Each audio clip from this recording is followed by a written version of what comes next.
আসসালামু আলাইকুম। আমরা ডিপ্লোমা সেকেন্ড সেমিস্টার ম্যাথমেটিক্স 2 এর অধ্যায় 5 অর্থাৎ সীমা বা লিমিট এর অঙ্ক নিয়ে আলোচনা করছিলাম। তারই ধারাবাহিকতায় আজকে আরেকটা অঙ্ক নিয়ে আলোচনা করব। অঙ্কটি হলো limit x tends to 0 whole into 1 minus root over a square minus x square ভাগ x এর মান নির্ণয় করতে হবে লিমিটের সাহায্যে। তাহলে আমরা শুরু করি। কিভাবে করতে পারি? আমরা কি জানি, যদি এমন কোনো ফাংশন থাকে a minus root over a square minus x square, এমন কোনো ফাংশন থাকলে আমরা তার বিপরীতটা দিয়ে উপরে এবং নিচে গুণ করব। তাহলে দেখি লিমিট x টেন্ডস টু 0। এখন আমরা দেখতে পাচ্ছি উপরে যা আছে সেটাই আমরা উঠাবো। 1 minus root over a square minus x square, এই যে এটা উঠালাম, ওঠার পরে এর বিপরীতটা অর্থাৎ এই যে মাইনাসটা আছে, এই মাইনাসটা আছে না, এই মাইনাসটার জায়গায় আমরা কি বসাবো? প্লাস বসিয়ে দেবো। তাহলে a plus root over a square minus x square, এটা বসালাম, বসে উপরে গুণ করলাম। ঠিক নিচেও কিন্তু আমরা ওটা দ্বারাই গুণ করব। তাহলে কোনটা হবে? a মাইনাস ছিল সেখানে প্লাস হয়ে যাবে root over a square minus x square. এটা আমরা করার ফলে কি হলো, এটা আর এটা কিন্তু কাটা যায়, আগেরটাই থাকে। তার মানে আমার এই অঙ্কের মানের কোনো পরিবর্তন হলো না। এখন আমরা দেখতে পাচ্ছি উপরে কিন্তু আমাদের একটা সূত্র পড়ছে। সেটা কোন সূত্র হয়? দেখা যাচ্ছে এটাকে যদি a ধরি তাহলে a আর এই সম্পূর্ণ অংশটাকে b, তাহলে a minus b whole into a plus b। তার মানে কি হয়? হয় হলো a square minus b square. b বলতে কোনটা?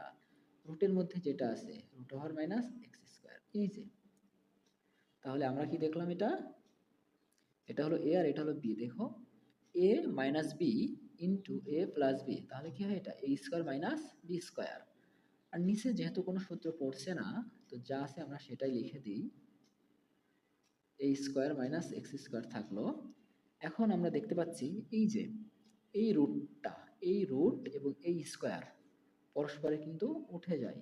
যদি উঠে যায় তখন আমরা কি হয়? উপরে থাকে a স্কয়ার মাইনাস রুট আর স্কয়ার উঠে গেল, তাহলে এটা a স্কয়ার হয়ে গেল।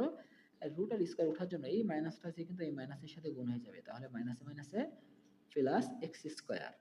আর নিচে কি থাকে? x square whole into a plus root over a square minus x square হয়। ওকে, তাহলে এটা যেহেতু মাইনাস a স্কয়ার, এটা প্লাস a স্কয়ার কি হয়? কাটা চলে যায়। ওকে, কাটা গেল। এখন আমাদের কি থাকে? আমরা দেখি উপরে থাকে হলো x স্কয়ার, তাহলে x স্কয়ার বসালাম। নিচে থাকে কি? x square a plus root over a square minus x square. Okay, এখন দেখতে পাচ্ছি x স্কয়ার আর x স্কয়ার এটাও কাটা চলে যায়। কাটা গেলে উপরে থাকে শুধুমাত্র 1। তাহলে উপরে 1 থাকলো আর নিচে কি আছে? a plus root over a square minus x square. এখন আমরা এই যে x টেন্ডস টু 0 এই মানটা বসিয়ে দেবো। x টেন্ডস টু 0 যদি বসিয়ে দিই তাহলে কি হয়ে যাবে? যেখানে যেখানে x আছে সেখানে সেখানে 0 হয়ে যাবে। তাহলে এখানে 1 থাকলো plus root over a square minus 0। Okay, কারণ এইখানে কিন্তু আমাদের x ছিল, x এর মানটা এখন কত? 0। তাহলে যদি দেখি 1 ভাগ এখানে থাকলো কি? a প্লাস এই যে রুট আর স্কয়ার উঠে যায়, রুট আর স্কয়ার উঠে গেলে এখানে কি থাকে? আর একটা a থাকে। তাহলে a প্লাস a মানে কি? 2a। তাহলে কি হবে? 1 ভাগ 2a। আমরা দেখতে পেলাম limit x tends to 0 a minus root over a square minus x square ভাগ x স্কয়ার এর যদি মান বের করি তাহলে মানটা কত হবে? 1 ভাগ 2a।